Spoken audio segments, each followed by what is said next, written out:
Hello friends, इस video में आज हम केमिकल काइनेटिक्स के प्रीवियस ईयर क्वेश्चंस करेंगे।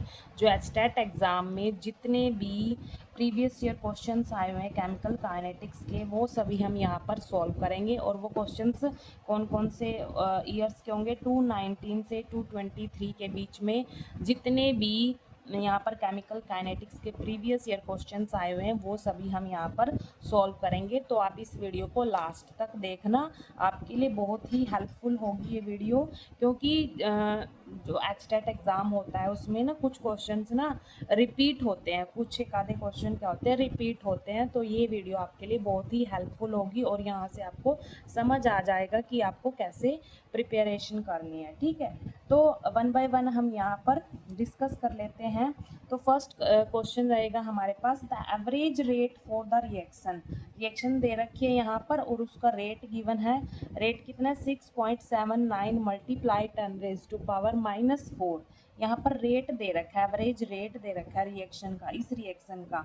N2O5 रिएक्टेंट है यहाँ पर और ये प्रोडक्ट है NO2 + O2। ठीक है, ये इस रिएक्शन का हमें रेट गिवन है। रेट की यूनिट मोल पर लीटर पर मिनट। तो यहाँ पर हमने रेट ऑफ प्रोडक्शन निकालना है NO2 का। NO2 क्या है, यहाँ पर प्रोडक्ट है, तो इसका हमने क्या निकालना, रेट ऑफ प्रोडक्शन निकालना है। ठीक है, ये एचटेट 2019 और 21-20 में आया हुआ है यहाँ पर। ठीक है, ये क्वेश्चन देखो 3 बार आया हुआ है, तो इसलिए मैंने बोला है कि ये वीडियो आपके लिए बहुत ही हेल्पफुल होगी, तो इसको आप लास्ट तक देखना। ठीक है, तो चलिए इसको हम सॉल्व करते हैं। हम किसी भी रिएक्शन का रेट कैसे लिखते हैं, रेट को मैं R से रिप्रेजेंट करूँगी यहाँ पर। ठीक है, अब हम इस रिएक्शन का अगर एवरेज रेट लिखें तो कैसे लिखेंगे, देखो यहाँ पर जो रिएक्टेंट होता है, ठीक है, और जो इसका कोफिशिएंट होता है, इसको हम ऐसे लिखते हैं, कोफिशिएंट को -1/2, कोफिशिएंट को हम डिवाइड में लिखते हैं। ठीक है, और यहाँ पर मैंने माइनस क्यों लगाया, क्योंकि रिएक्टेंट के लिए हम माइनस लगाएंगे, क्योंकि यहाँ पर क्या होता है, रिएक्शन में इसकी कंसंट्रेशन क्या हो रही है, डिक्रीज हो रही है ना, विद रिस्पेक्ट टू टाइम। जैसे जैसे टाइम इंक्रीज हो रहा है, कंसंट्रेशन क्या हो रही है, डिक्रीज हो रही है। तो इसीलिए मैंने यहाँ पर माइनस लगाया, ऐसे ही लिखते हैं हम रेट। ठीक है, और जो एवरेज रेट होता है उसको हम डेल से रिप्रेजेंट करते हैं। तो N2O5 ये कंसंट्रेशन होगी और विद रिस्पेक्ट टू टाइम, ये मैंने इस रिएक्टेंट का लिखा। ठीक है, और यहाँ पर प्रोडक्ट की भी लिखेंगे, और जो प्रोडक्ट की है, देखो जो NO2 है और O2 है, इन देखो इसकी तो कंसंट्रेशन डिक्रीज हो रही है विद रिस्पेक्ट टू टाइम, इसीलिए हम इसको माइनस में लेंगे। और इनकी कंसंट्रेशन क्या हो रही है, ये तो बन रहे हैं ना, प्रोडक्ट बन रहा है, मतलब कंसंट्रेशन क्या हो रही है, इंक्रीज हो रही है, इसलिए इसको हम पॉजिटिव में लिखेंगे। और जो कोफिशिएंट होगा इनका, जो ये होगी स्टोकियोमेट्रिक, मतलब यहाँ पर जो कोफिशिएंट होगा यहाँ पर, ये क्या होगा, डिवाइड में आएगा। तो यहाँ पर 1/4 और इसका क्या होगा, डेल से रिप्रेजेंट करेंगे NO2, यहाँ पर concentration with respect to time. और O2 का भी ऐसे ही लिखेंगे, O2 का यहाँ पर कोफिशिएंट 1 ही है, तो 1/1 del O2 divide by del T ऐसे होगा। ठीक है, तो हम ऐसे लिखते हैं रेट, किसी भी रिएक्शन का जो एवरेज रेट है वो हम ऐसे लिखते हैं। ठीक है, रिएक्टेंट को हम माइनस में लेंगे और प्रोडक्ट की जो कंसंट्रेशन है उसको हम प्लस में लेंगे, और जो कोफिशिएंट है उसको हम डिवाइड में लिखेंगे। ठीक है, और जो एवरेज रेट है उसको हम डेल से, मतलब एवरेज को डेल से रिप्रेजेंट करेंगे विद रिस्पेक्ट टू टाइम। यहाँ पर इसको ऐसे लिखते हैं, ये आपको पता होना चाहिए। ठीक है, अब देखो हमने क्या निकालना है, rate of production of NO2 का निकालना है। ठीक है, और हमें गिवन क्या है यहाँ पर, गिवन क्या है यहाँ पर, हमें रेट दे रखा है, एवरेज रेट दे रखा है रिएक्शन का। एवरेज रेट मतलब R की वैल्यू गिवन है कितनी, 6.79 मल्टीप्लाई 10⁻⁻⁴ गिवन है यहाँ पर। देखो अब हमें एक बात पता है, जो ये R है इन सब के इक्वल है, और हमें निकालना क्या है, rate of production of NO2 निकालना है। तो प्रोडक्शन NO2 यहाँ से निकल जाएगा, मतलब R हमें क्या चाहिए, R और NO2 का रिलेशन चाहिए, तो हम यहाँ से निकाल सकते हैं। मतलब R किसके इक्वल होगा, 1/4 del NO2 divide by del T, है ना।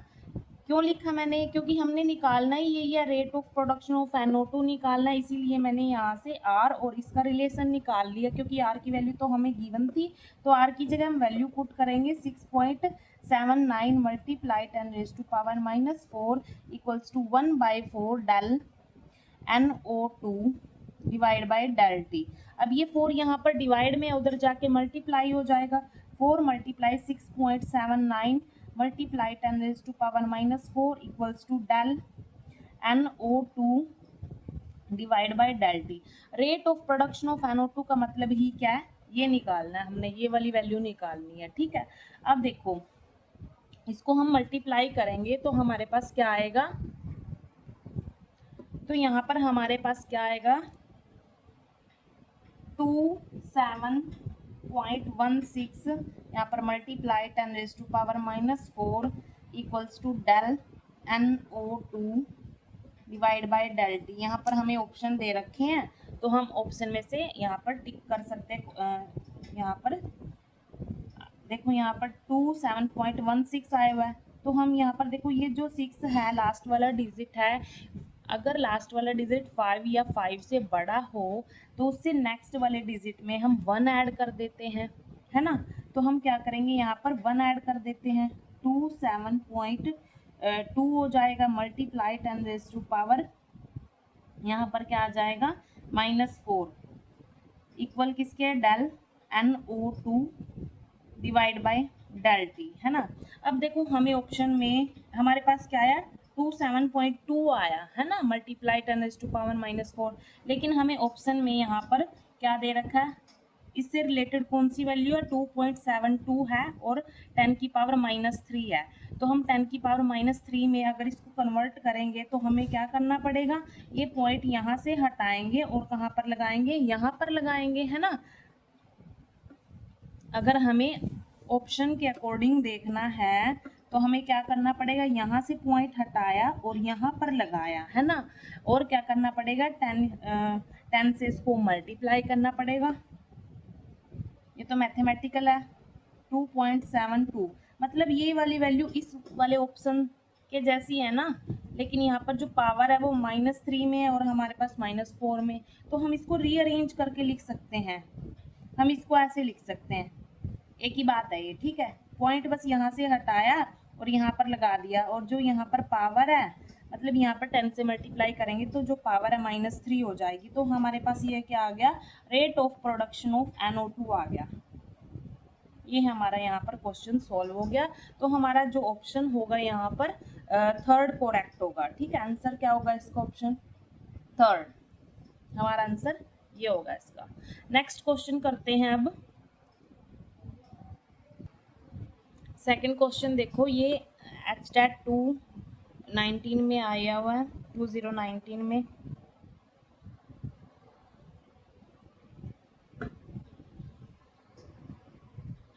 स्टेटमेंट देखो क्या है, for the first order reaction the time required for 99.9% completion of reaction is how many times that required for 50% completion। मतलब जो हमारे पास एक फर्स्ट ऑर्डर रिएक्शन है, अगर 99.9% उसकी कंप्लीशन हुई है, ठीक है, और यहाँ पर 50% एक रिएक्शन है वो कंप्लीट हुआ है, मतलब कितना टाइम्स कंप्लीट हुए हैं, मतलब यहाँ पर टाइम निकालना है कि कितने गुना टाइम यहाँ पर लगा हुआ है इस रिएक्शन में, ठीक है, ये निकालना है हमने। देखो हमारे पास जो फर्स्ट ऑर्डर रिएक्शन होती है उसमें हमारे पास जो टाइम का फॉर्मूला होता है वो कितना होता है, टी का 2.303 divide by rate constant log 10, यहाँ पर इनिशियल कंसंट्रेशन डिवाइड बाय यहाँ पर जो हमारे पास बची हुई कंसंट्रेशन होती है उसको लिखते हैं, ठीक है। अब यहाँ पर क्योंकि हमने टाइम निकालना है कि कितने गुना टाइम लगा यहाँ पर इस रिएक्शन को, इसके कंपैरिजन में इस रिएक्शन को कितने गुना टाइम यहाँ पर लगा, ये निकालना है। तो हमारे पास ये फॉर्मूला है इसका, फर्स्ट ऑर्डर रिएक्शन में टाइम का फॉर्मूला ये है। तो हमारे पास जो T1 होगा, मान लो T1 कौन सा, ये है 99.9% वाला है T1, ठीक है। तो अगर उसमें वैल्यू पुट करें यहाँ पर 2.303 डिवाइड बाय के की वैल्यू तो गिवन ही नहीं है, log 10 यहाँ पर जो इनिशियल कंसंट्रेशन है लेट करते हैं, हमारे पास जो इनिशियल कंसंट्रेशन है ए नोट है वो कितनी है 100 है। यहाँ पर किसी भी रिएक्टेंट की 100 कंसंट्रेशन लेट कर लिया हमने, तो यहाँ पर हमने 100 पुट कर लिया। अब यहाँ पर 100 में से 99.9% तो कंप्लीट हो गया। मैंने क्या बोला, जो ये ए है वो क्या होती है बची हुई कंसंट्रेशन है। अब 100 में से ये माइनस करेंगे वो क्या होगी बची हुई कंसंट्रेशन होगी, तो यहाँ पर कितनी होगी 0.1 होगी वो, ये लिख लिया हमने। ये किसके केस में लिखा 99.9% वाली रिएक्शन है, ठीक है। यहाँ पर T2 अगर T2 की बात करें, यहाँ पर इसका निकाले 50% वाले का, इसमें भी सेम फॉर्मूला 2.303 डिवाइड बाय के log 10। यहाँ पर देखो इनिशियल कंसंट्रेशन तो हम 100 लेके चल रहे हैं, अब इसमें सेकंड में 50% कंप्लीट हुई है, ठीक है। अब यहाँ पर क्या होगा 100 में से 50 तो कंप्लीट होगी, बची कितनी 50 बची, यहाँ पर लिख लेंगे, ठीक है। ये हमारे पास फर्स्ट इक्वेशन, ये हमारे पास क्या होगी सेकंड इक्वेशन। अब इसको जो सॉल्व होता है उसको सॉल्व कर लेते हैं। एक काम करते हैं, इनको हम पहले डिवाइड ही कर लेते हैं, ठीक है। जो T1 है और T2 है, दो इक्वेशन है, दोनों को डिवाइड कर लेंगे। फर्स्ट डिवाइड सेकंड इक्वेशन, ठीक है। तो T1 divide by T2, T1 आपको पता है कौन सी है 99% यहाँ पर 50% वाली है ये, ठीक है। इनको डिवाइड, इसको भी डिवाइड करेंगे फिर, है ना, 2 पॉइंट मतलब पूरी इक्वेशन को डिवाइड करेंगे इनको। 03 डिवाइड बाई के log 10, यहाँ पर ये 100 डिवाइड बाय 0.1, ये किससे डिवाइड होगा इससे डिवाइड होगा, log 10 यहाँ पर 100 डिवाइड बाय यहाँ पर 50। अब देखो ये इस वैल्यू से इस वैल्यू ये सारी कैंसिल हो जाएगी, कैसे के कैंसिल, और ये कांस्टेंट वैल्यू है जो इससे कैंसिल हो जाएगा, ठीक है। अब देखो यहाँ पर क्या बचा T1 T2,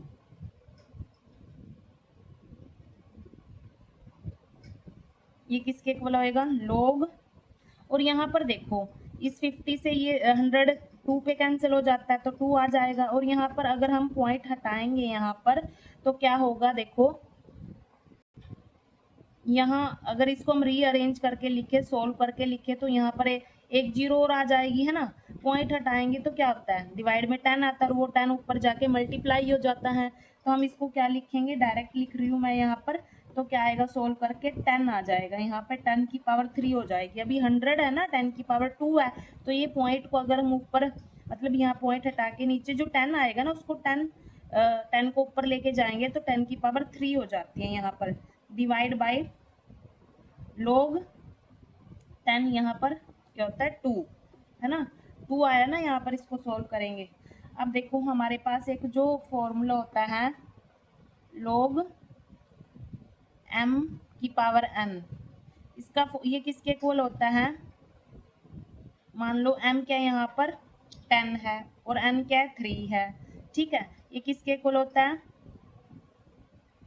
ये जो पावर होती है ना ये आगे आ जाती है n log 10, इसको हम ऐसे लिखते हैं, ठीक है। जो log 10 m की पावर n होती है वो किसके इक्वल होती है, ये पावर आगे आ जाती है और इसको हम ऐसे लिखते हैं log 10 m, ठीक है।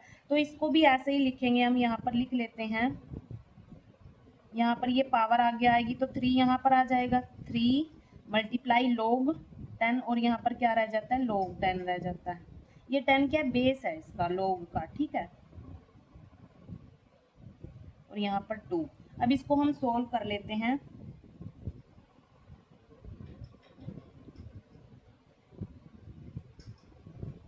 T2 50% वाली रिएक्शन है ये, यहाँ पर जो 3 मल्टीप्लाई जो log 10 की वैल्यू होती है वो क्या होती है 1 होती है, और जो log 2 की वैल्यू होगी वो क्या होगी,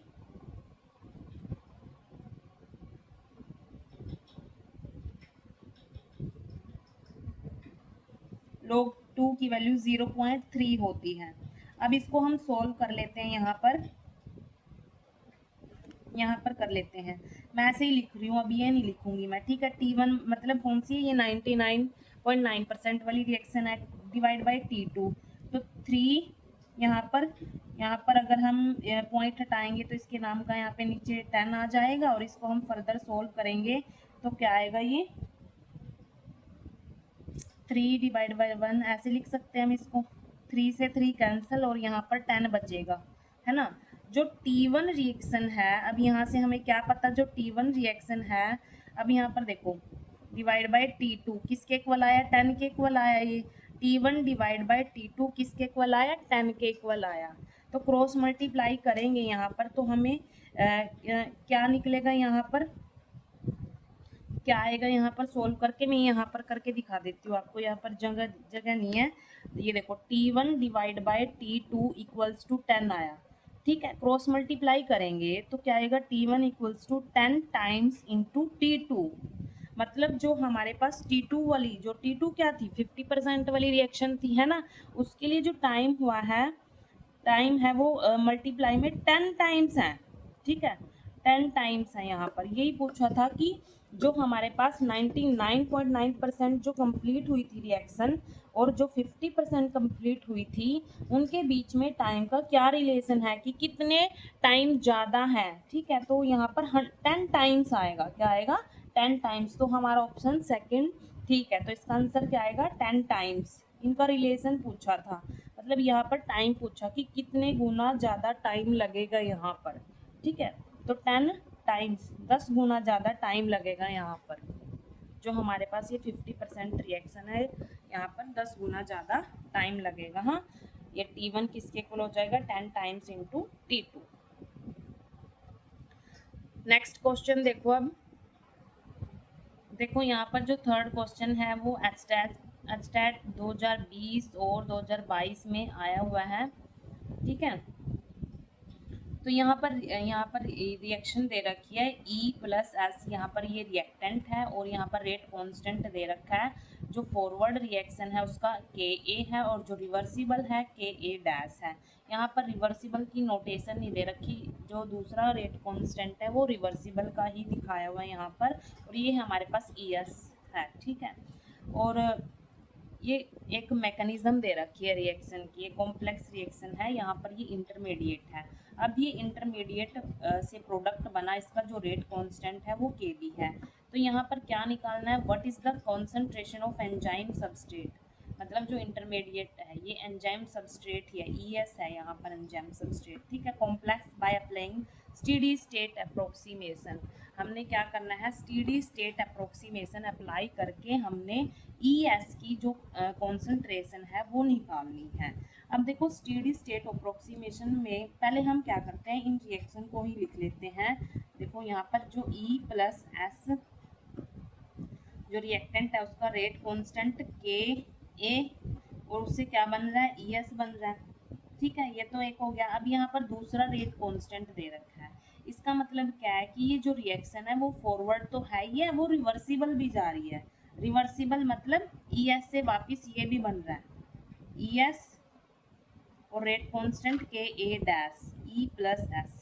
इस रेट कांस्टेंट मतलब यहाँ पर एग्जामिनर को ऐसे देना चाहिए था, एरो ऐसे भी करना था रिवर्सिबल, लेकिन उसने कर नहीं रखा। तो हमें पता चल गया कि जो Ka डैश है वो रिवर्सिबल रिएक्शन का रेट कांस्टेंट है, बैकवर्ड का, ठीक है। तो हमने ये दो में ऐसे लिख ली, जो ये वाली रिएक्शन है दो में ऐसे लिख ली, एक फॉरवर्ड लिख ली, एक बैकवर्ड मतलब रिवर्सिबल। और जो यहाँ पर ये दे रखी है सेकंड, ये ES और इसका रेट कांस्टेंट Kb दे रखा है और इससे प्रोडक्ट बन रहा है, ठीक है। अब देखो यहाँ पर अगर हम इन सभी स्टेप का रेट निकालें, देखो यहाँ पर मान लो ये R1 है, तो R1 का जो रेट होगा वो कैसे निकालते हैं हम, रेट कांस्टेंट इसका Ka है और रिएक्टेंट की कंसंट्रेशन लिखते हैं E, यहाँ पर S, यहाँ पर रिएक्टेंट ये है ना E और S, ये ऐसे लिखते हैं ना, एक तो रेट को ऐसे लिखते हैं।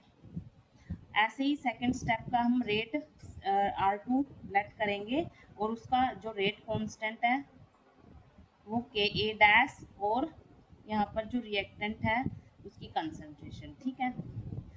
थर्ड स्टेप R3 होगा, इसका रेट और वो किसके इक्वल होगा, रेट कांस्टेंट Kb और यहाँ पर जो रिएक्टेंट है वो क्या है, ES है। अब देखो, according to steady state approximation हमें एक चीज़ पता है कि जो रेट ऑफ फॉर्मेशन है, रेट ऑफ फॉर्मेशन वो किसके इक्वल होता है? Rate of deformation, rate of deformation के इक्वल होता है। डिफॉर्मेशन, रेट ऑफ फॉर्मेशन मतलब प्रोडक्ट का फॉर्मेशन, रेट ऑफ डिफॉर्मेशन मतलब रिएक्टेंट का डिफॉर्मेशन, मतलब रिएक्टेंट की कंसंट्रेशन क्या हो रही है? डिक्रीज हो रही है ना, रिएक्टेंट क्या हो रहा है? खत्म हो रहा है। तो रेट ऑफ डिफॉर्मेशन, डिफॉर्मेशन का मतलब रिएक्टेंट खत्म हो रहा है और फॉर्मेशन का मतलब प्रोडक्ट बन रहा है, तो वो इनके इक्वल होता है। यहाँ पर देखो, यहाँ पर एक चीज देखो, यहाँ पर रिएक्टेंट ये है और ये क्या है? प्रोडक्ट है, ठीक है। ये बन रहा है, प्रोडक्ट बन रहा है यहाँ पर, तो बन रहा है ये ES बन रहा है R1, ठीक है।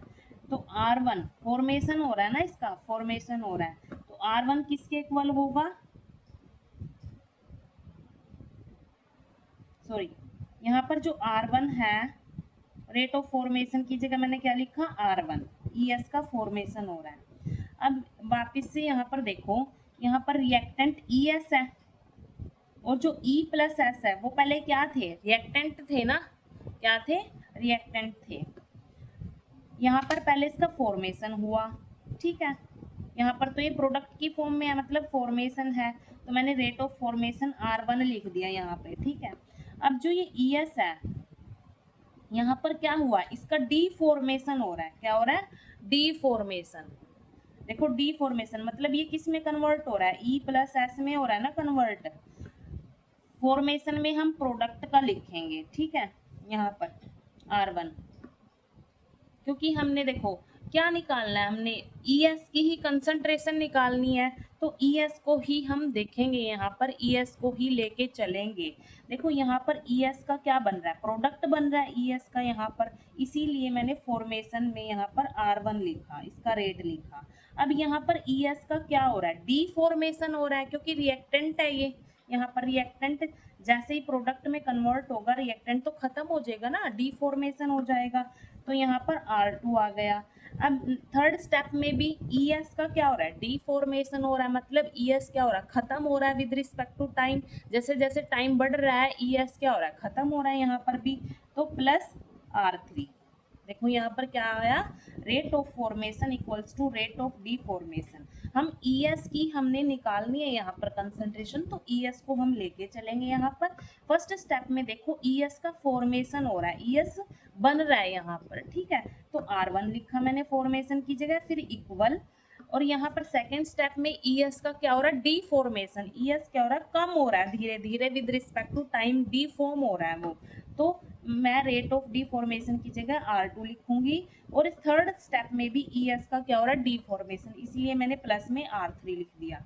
अब देखो जो R1 है वो किसके इक्वल है?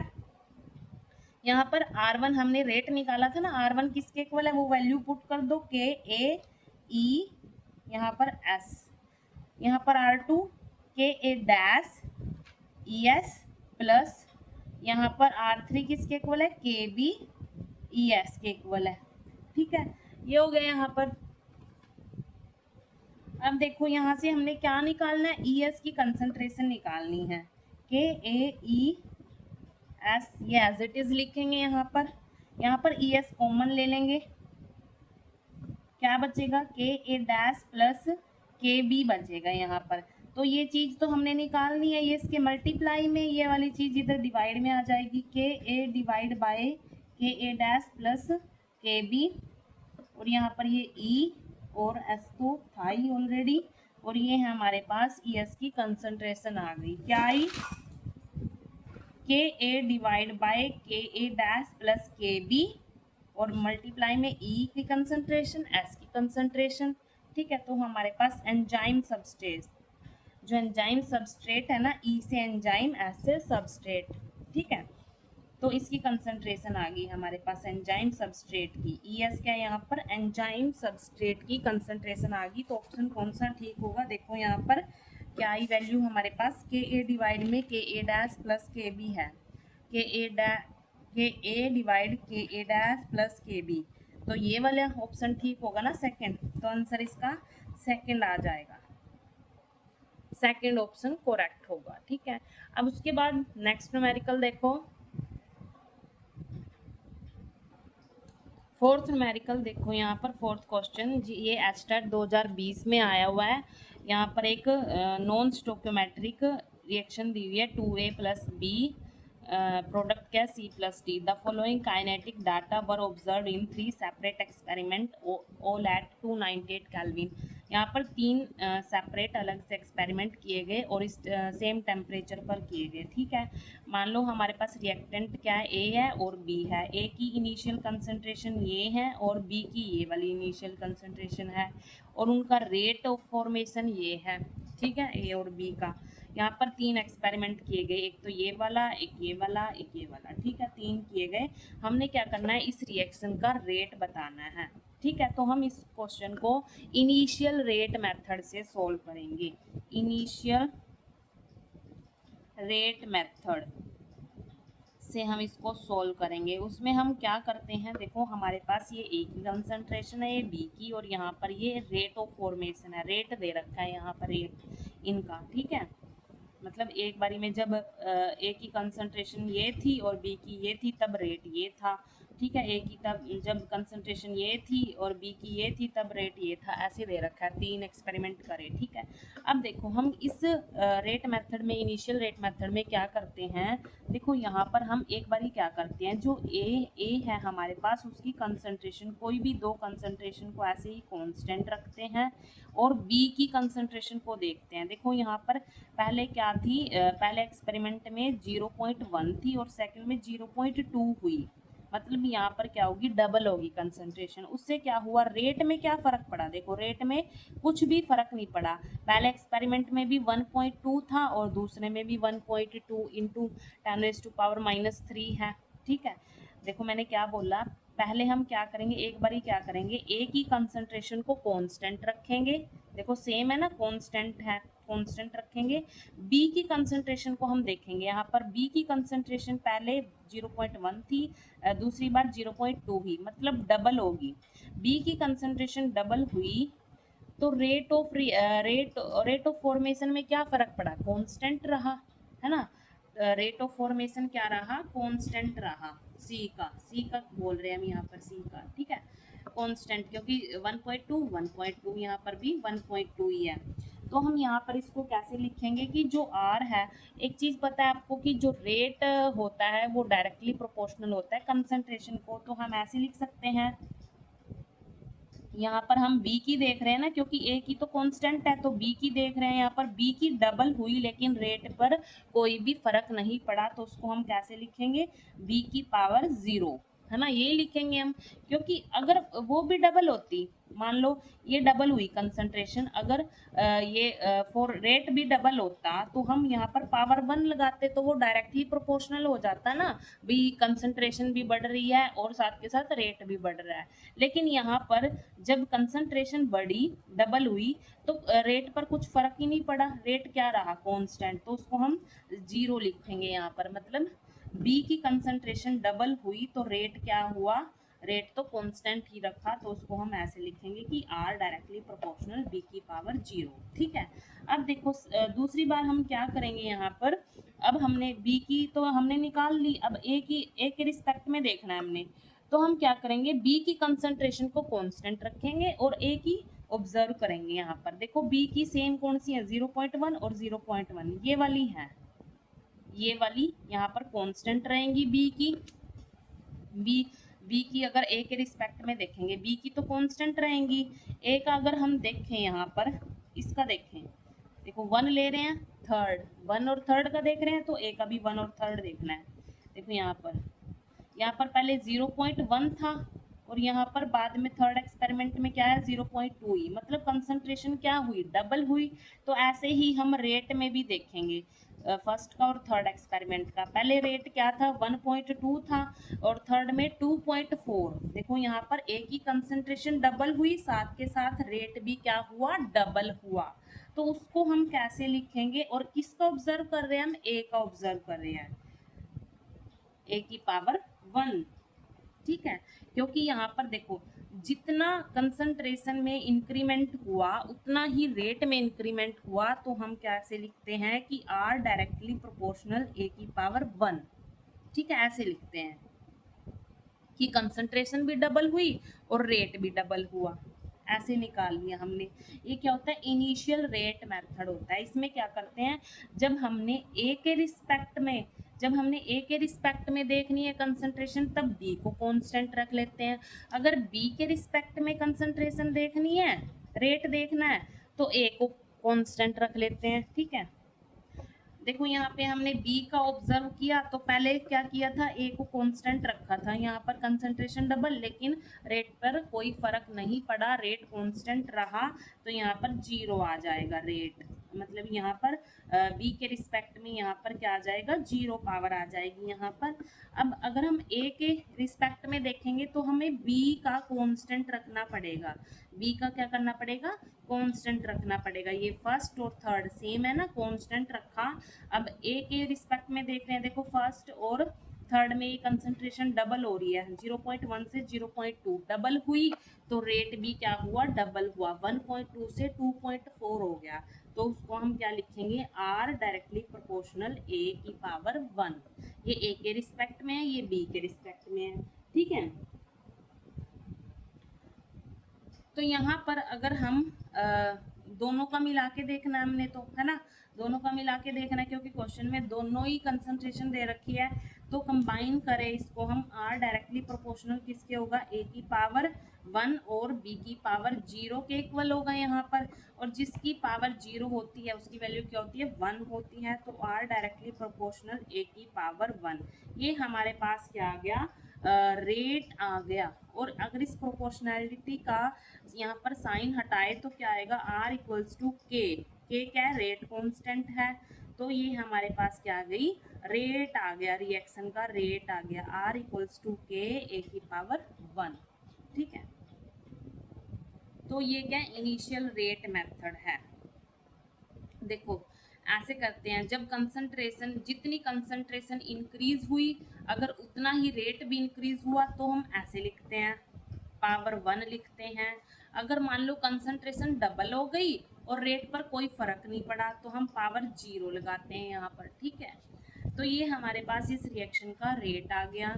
उसके बाद हम नेक्स्ट क्वेश्चन सॉल्व करते हैं, फिफ्थ क्वेश्चन।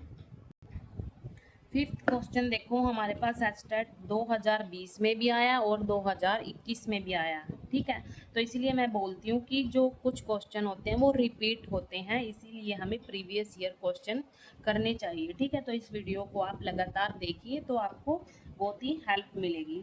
तो यहाँ पर स्टेटमेंट क्या है, 75% of a first order reaction was found to be complete in 32 minutes, when will 50% of same reaction complete. यहाँ पर जो 75% एक फर्स्ट ऑर्डर रिएक्शन है वो 32 मिनट्स में कंप्लीट हुई, अगर तो 50% वाली सेम रिएक्शन वो कितना टाइम लेगी, वो कितना टाइम लेगी, ये निकालना है हमने। तो इन्होंने बोला है फर्स्ट ऑर्डर रिएक्शन, तो फर्स्ट ऑर्डर रिएक्शन वाला हम यहाँ पर फॉर्मूला लिख लेते हैं पहले, और वो भी टाइम का पूछा है तो टी वाला ही लिख लेते हैं। क्या होता है, 2.303 divide by rate constant log base 10। यहाँ पर इनिशियल कंसंट्रेशन ए नोट से रिप्रेजेंट करते हैं, और ये क्या है, बची हुई जो कंसंट्रेशन होती है वो होती है। ठीक है, अब देखो मान लो हमारे पास ये जो टी है वो 75% वाला है। ठीक है, तो वैल्यू पुट करते हैं 2.303, और इसकी वैल्यू कितनी है, इसकी वैल्यू कितनी है, यहाँ पर 32 है, 32 मिनट्स है, डिवाइड बाय के लॉग 10। इनिशियल कंसंट्रेशन लेट कर लेते हैं, हमारे पास क्या होती है, 100 होती है, 100% होता है, जब बिल्कुल 0 टाइम होता है तो 100% होता है। ठीक है, तो मान लो हमारे पास 100 होगी इनिशियल कंसंट्रेशन, अब 75% कंप्लीट होगी, तो मैंने क्या बोला, ये क्या होती है, बची हुई। अब 100 में से 75 तो कंप्लीट होगी, बची हुई कंसंट्रेशन कितनी है, यहाँ पर 25 आएगा। ठीक है, यहाँ पर ये कैंसिल हो जाएगा, इससे 4 आ जाएगा, है ना, 25 से 100 4 पे कैंसिल हो जाता है, तो इसको मैं क्या लिखूंगी, 32 इक्वल्स टू 2.303 डिवाइड बाय के लॉग बेस 10 यहाँ पर 4, है ना। ये हमारे पास फर्स्ट इक्वेशन आ गई। अब हमने 50% वाला अगर हम लिखें यहाँ पर 50% वाला, इसका तो हमने टाइम निकालना ही है, ये तो हमने कैलकुलेट करना है, क्वेश्चन मार्क, ठीक है। 2.303 एज इट इज़, यहाँ पर रेट कांस्टेंट भी एज इट इज़, और log 10 बेस यहाँ पर इनिशियल कंसंट्रेशन हम 100 लेके चल रहे हैं। अब देखो इस रिएक्शन में 50% कंप्लीट हो गई है। जब ये 50% कंप्लीट हुई तो 100 में से 50 माइनस करेंगे तो 50 ही बचेगा यहाँ पर, है ना। जब 50% कंप्लीट हुई थी ये रिएक्शन, सेम ही रिएक्शन है, उसके लिए हमने टाइम निकालना है। देखो जब 75% कंप्लीट हुई तो 32 मिनट्स लगे, और जब 50% कंप्लीट हुई उसके लिए हमने टाइम निकालना है। हम कंपैरिजन करके निकाल लेंगे यहाँ से। 50 से 100 2 पे कैंसिल हो जाता है, ठीक है। ये हमारे पास क्या होगी, सेकेंड इक्वेशन होगी। अब क्या करेंगे, हम इनको डिवाइड कर लेते हैं। देखो डिवाइड करेंगे, फर्स्ट इक्वेशन को हम सेकंड से डिवाइड करेंगे तो 32 डिवाइड बाय यहाँ पर t 50% वाला आ जाएगा, और ये भी, ये सारी इक्वेशन डिवाइड होगी ना। 2.303 डिवाइड बाई के log 10। अब इस 4 को मैं ऐसे लिख सकती हूँ, 2 की पावर 2 लिख सकती हूँ ना 4 को। यहाँ पर ये 2.303 डिवाइड बाई के log बेस 10, यहाँ पर log 2 बचाए। अब ये इससे ये सारी टर्म कैंसिल हो जाएगी, के से के, और ये कांस्टेंट टर्म भी कैंसिल हो जाएगी। 32 डिवाइड बाय टी 50%, ये हमने निकालना है। और यहाँ पर देखो यहाँ पर जो पावर है log 2 की पावर 2 है, क्या होता है, एक फॉर्मूला होता है यहाँ पर log m की पावर n होता है, ठीक है। जो इसका फॉर्मूला क्या होता है, log m की पावर है, मतलब अगर पावर दी हुई है तो पावर तो आगे आ जाती है, n आगे आ जाएगा, और हम इसको लिखेंगे log m, मतलब log m की पावर n का फॉर्मूला क्या होता है, n log m, ठीक है। मान लो यहाँ पर m क्या है, 2 है, और n क्या है, 2n भी, तो हम इसको क्या लिखेंगे, ये पावर आगे आ जाएगी, 2 आगे आ जाएगा, और क्या बचेगा यहाँ पर, log 2 बचेगा। और यहाँ पर क्या बचा हुआ है, 10 और log 2, ये 10 क्या है, इसके बेस में है, log के बेस में, तो log 2 से तो log 2 कैंसिल हो जाएगा। यहाँ पर हमारे पास क्या बचेगा further, 32 divide by T 50% equals to 2 divide by 1। इसको हम क्रॉस मल्टीप्लाई करेंगे, क्या आएगा क्रॉस मल्टीप्लाई करके, तो टी 50% क्रॉस मल्टीप्लाई, ये इधर हो जाएगा, ये इसके डिवाइड में आ जाएगा। 32 डिवाइड बाई 2 कितना आएगा, 16। तो यहाँ पर हमारे पास जो टी 50% है, मतलब जो 50% कंप्लीट हुई है रिएक्शन, वो कितने टाइम में हुई, 16 मिनट्स में हुई, 16 मिनट्स में हुई। तो यहाँ पर जो ऑप्शन होगा वो सेकंड होगा करेक्ट, ठीक है, सेकंड ऑप्शन। उसके बाद नेक्स्ट क्वेश्चन देखते हैं। सिक्स्थ एग्जाम्पल देखो यहाँ पर, सॉरी सिक्स्थ क्वेश्चन देखो यहाँ पर, which of the following is not an example of first order reaction.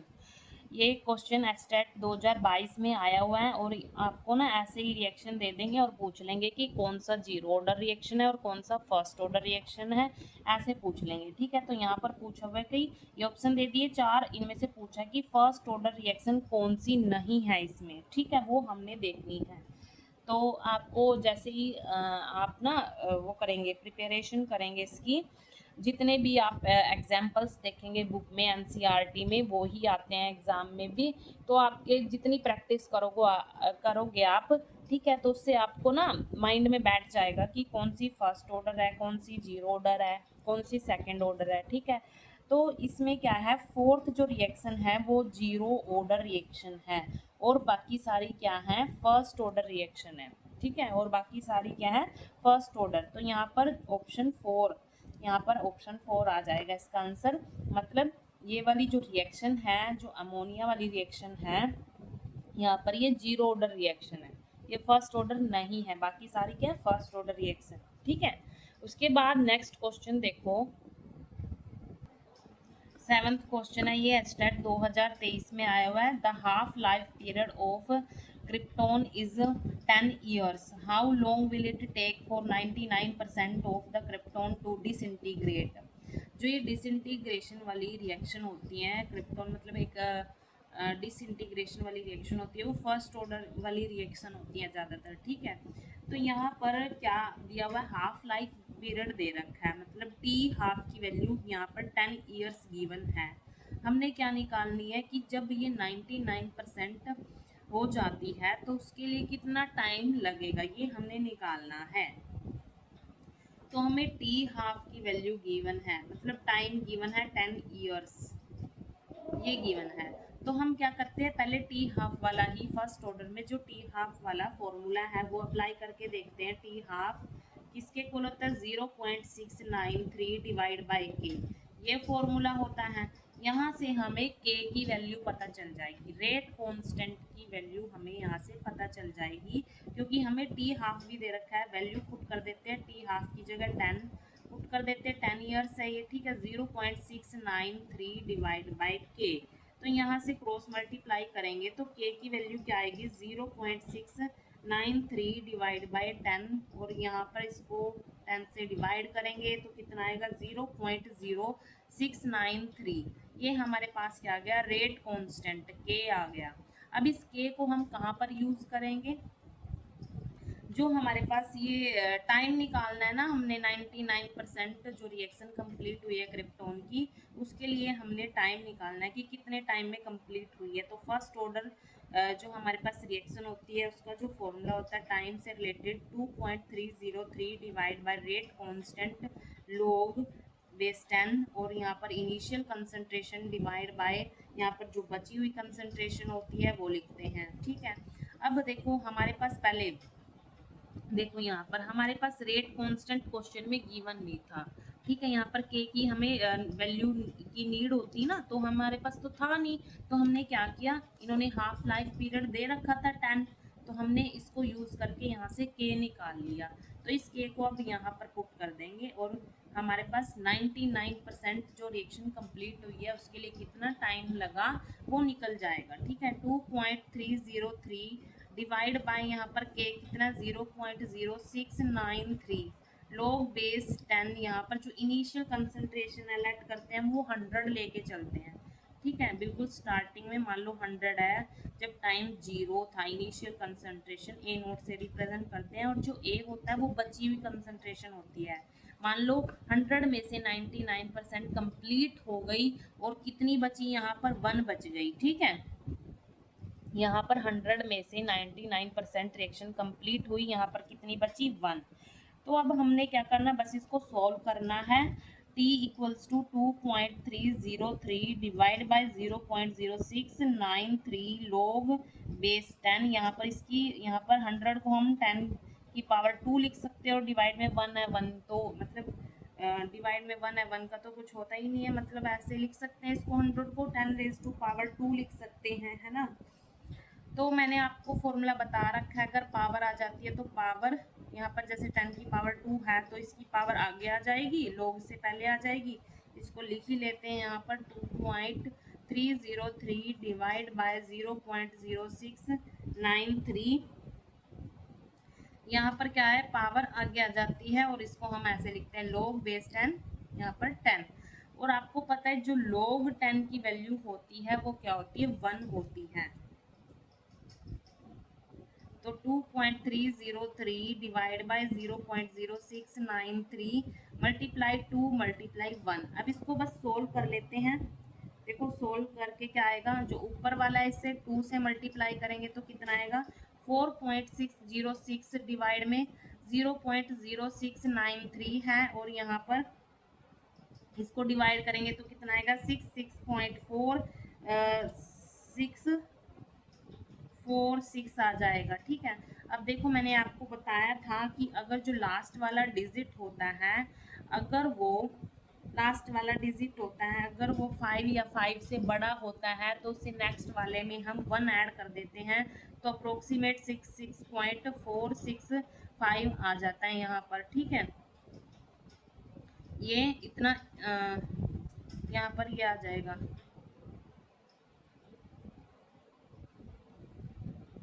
Time आ जाएगा, इतने ईयर्स में निकालने हैं ना, ईयर्स में निकाल रहे हैं तो इतने ईयर्स आ जाएगा यहाँ पर। ठीक है, टाइम निकाल लिया कि 99% जब रिएक्शन कंप्लीट होगी उसके लिए इतना टाइम लगेगा। ठीक है, तो यहाँ पर ऑप्शन में कौन सा है 66.4, 66.4 यहाँ तक ले रखा है इन्होंने, तो सेकंड ऑप्शन करेक्ट है यहाँ पर। ठीक है, ये एचटेट 2023 में आया हुआ क्वेश्चन है। उसके बाद नेक्स्ट क्वेश्चन देखो, 8th क्वेश्चन देखो, ये एचटेट 2023 में आया हुआ है। T half of reaction is double as the initial concentration of the reactant is double, what is the order of the reaction? order बताना है हमने। देखो जैसे ही टाइम डबल हुआ, टी हाफ डबल कर दिया, ऐसे इनिशियल कंसंट्रेशन भी, रिएक्टेंट की जो इनिशियल कंसंट्रेशन है वो भी डबल हो गई। मतलब एक तरह से क्या, डायरेक्टली प्रोपोर्शनल है। कंसंट्रेशन डबल हुई तो टी हाफ भी डबल हुआ। ये रिलेशन किस में होता है, ये जो हमारा रिलेशन होता है टी हाफ, हमें पता है ये जीरो ऑर्डर रिएक्शन में होता है। ठीक है, ये हमें पता चल जाता है जैसे जैसे हम प्रैक्टिस करते हैं, क्वेश्चंस करते हैं, तो हमें सारे फॉर्मूले पता चल जाते हैं कि जीरो ऑर्डर का कौन सा फॉर्मूला है, फर्स्ट ऑर्डर का, सेकंड ऑर्डर का।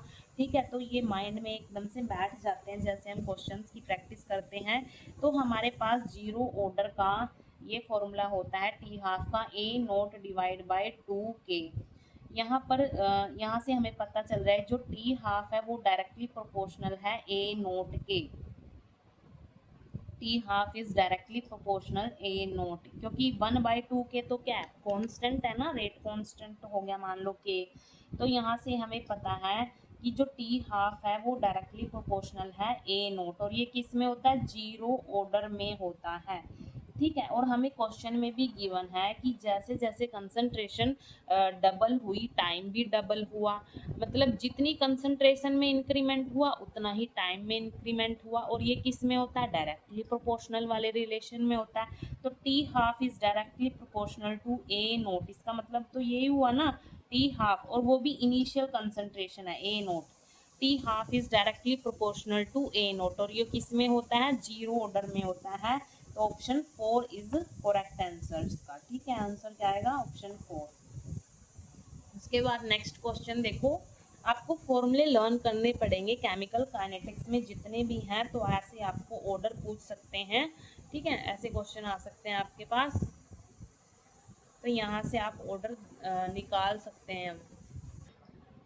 9th क्वेश्चन देखो क्या है, ये एचटेट 2023 में आया हुआ है। Which of the following expression is correct for the rate of reaction given below. यहाँ पर हमारे पास एक रिएक्शन गिवन है, Br negative, BrO3 negative, 6H positive, और यहाँ पर प्रोडक्ट में क्या है, फॉर्मेशन में Br2 + H2O है। ठीक है, और ये ऑप्शन दे रखे हैं यहाँ पे।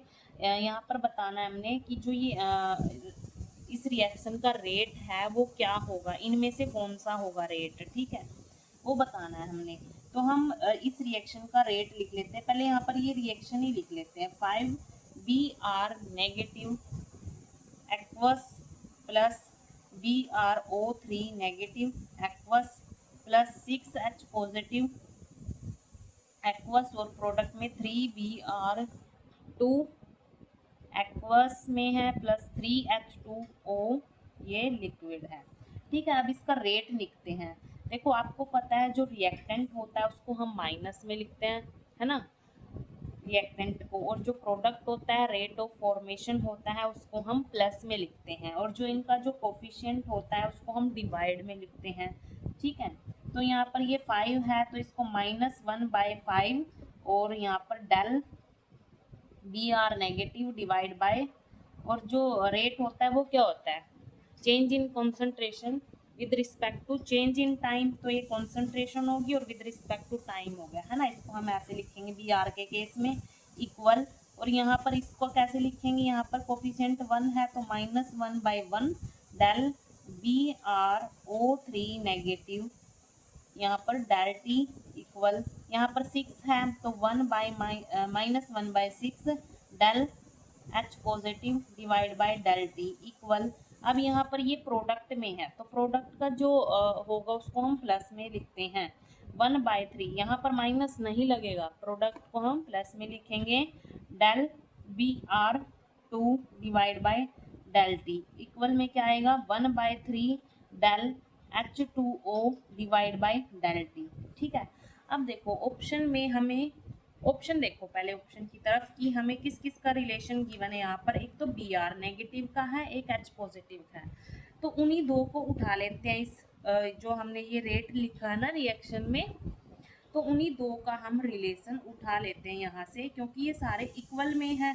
तो बी आर नेगेटिव और एच पॉजिटिव को ये वाली टर्म और ये वाली टर्म सेपरेट लिख लेते हैं -1/5 del B R negative divide by del T, क्योंकि इक्वल में ही लिखते हैं हम इसको। ठीक है, -1/6 del H positive divide by del T, minus से माइनस कैंसिल हो जाता है। ठीक है, और यहाँ पर देखो क्या है ये, अगर मैं इस 5 को मतलब इस 5 को इधर लेके जाऊँ, ये तो डिवाइड में उधर जाके मल्टीप्लाई में आ जाएगा। तो del B R negative divide by del T equal किसके आएगा 5 divide by 6 del H positive divide by del T, है ना। हमें ऑप्शन की तरफ भी देखना होता है कि हमें क्या पूछा हुआ है, कि यहाँ पर जो रेट ऑफ रिएक्शन है किसका रिलेशन हमने बताना है रेट ऑफ रिएक्शन में, तो बी आर नेगेटिव और एच पॉजिटिव का बताना था। तो इस रेट में से हमने वो ही उठा लिए दोनों। ठीक है, और उनका रिलेशन देखो क्या है, ये 5 divide by 6 del H positive divide by del T है, तो ये किस ऑप्शन में है, यहाँ पर देखो ये थर्ड ऑप्शन में है, तो इसका आंसर क्या आएगा, थर्ड आएगा। इस क्वेश्चन का आंसर थर्ड आएगा। उसके बाद नेक्स्ट क्वेश्चन देखो 10th क्वेश्चन, ये एचटेट 2023 में आया हुआ है। स्टेटमेंट देखो, from the kinetic theory of gases the number of bimolecule collisions per second per unit volume among molecules of one species is given by. यहाँ पर क्या बोला हुआ है कि काइनेटिक थ्योरी ऑफ गैसेस में जो नंबर ऑफ कोलिजन्स होती है बायमोलिकुलर की पर सेकंड पर यूनिट वॉल्यूम में, ये एक डेफिनेशन है। और ये किसकी डेफिनेशन होती है, कोलिजन फ्रीक्वेंसी की, कोलिजन फ्रीक्वेंसी की डेफिनेशन होती है, और इसको हम जेड से डिनोट करते हैं। ठीक है, कि नंबर ऑफ कोलिजन्स कितने होते हैं, कि पर सेकंड पर यूनिट वॉल्यूम में नंबर ऑफ कोलिजन्स कितने होते हैं, उसको हम क्या बोलते हैं, कोलिजन फ्रीक्वेंसी बोलते हैं। उसको जेड से डिनोट करते हैं, और उसका जो फॉर्मूला होता है वो क्या होता है, Z equals to 2n square sigma square bracket 8 pi k T divide by mu की पावर 1/2, ये फॉर्मूला होता है। ठीक है, तो ये आपको एज इट इज़ याद रखना है। ये जो क्वेश्चन है एचटेट 2023 में आया, तो यहाँ पर इतने ही क्वेश्चन हैं। ये 2019 से लेके 2023 के केमिकल काइनेटिक्स के प्रीवियस क्वेश्चन हैं, और ये क्वेश्चन रिपीट भी हो सकते हैं। मैंने आपको बताया, दिखाया भी है कि कितनी बार रिपीट हुए ये क्वेश्चन। ठीक है, तो आपको अच्छे से कर लेने हैं यहाँ से, क्या पता ये अगली बार यही वाला क्वेश्चन आ जाए। ठीक है, तो अच्छे से कर लेने हैं। ठीक है, थैंक यू।